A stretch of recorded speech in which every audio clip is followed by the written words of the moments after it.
are sitting on the Ganges River. You can hear all the noise in the background as they wake up God so they can get home. They've died, they brought their bodies here. They're usually here within 6 or 8 hours. They bring their bodies to be burned, and that's exactly what's going on. Now there are all kind of ceremonies to wake up God, to welcome them into whatever is next. They're not even sure themselves. It'll be reincarnation into something else.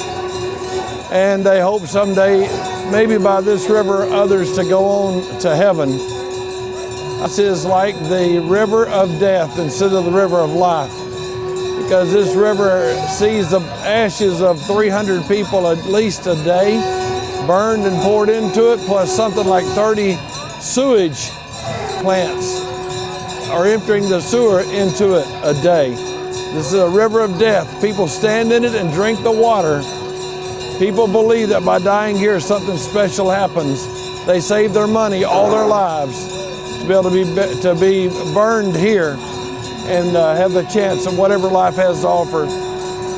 One more thing before we close, and that is I wonder who will care enough to send the gospel to a place like this, and who will be a missionary that would raise the money, help bring audio through radio, television. We could get to the masses here. There are only 4 or 5 radio stations on FM, a couple on AM, very little TV, maybe 4 or 5 stations on television. I don't know how you reach the masses here. Everywhere you turn, there are people, and there's just no way to get the gospel to them. It's going to take a mighty work of the grace of God as always. I hope you'll pray for India. I hope you'll pray God will raise up the man that'll take the gospel to the world of India.